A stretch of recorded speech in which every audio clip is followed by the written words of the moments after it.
Good morning guys, ശുഭദിനാശംസകൾ. എൻ്റെ വീടിൻ്റെ അടുത്ത് ലോനപ്പൻ ചേട്ടനും പൗലോസ് ചേട്ടനും ഉണ്ടായിരുന്നു.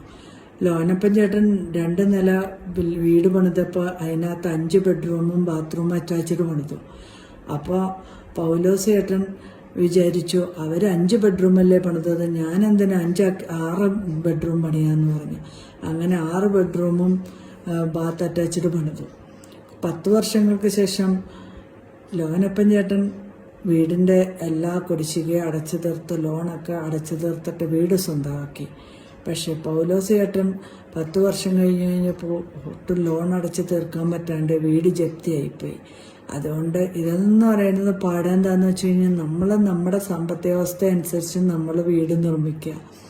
അപ്പുറത്തെ വീട്ടിലുള്ളവർ എത്ര നില വേണേലും പണിതോട്ടെ, അവരുടെ കയ്യിൽ പൈസ ഉള്ളത് കൊണ്ടല്ലേ.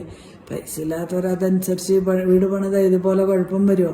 ഇങ്ങനെ നിങ്ങളുടെ വീടിൻ്റെ അടുത്ത് ആൾക്കാരുണ്ടോ? എന്നെങ്കിലും ഒന്ന് കമൻറ്റ് ചെയ്യണേ.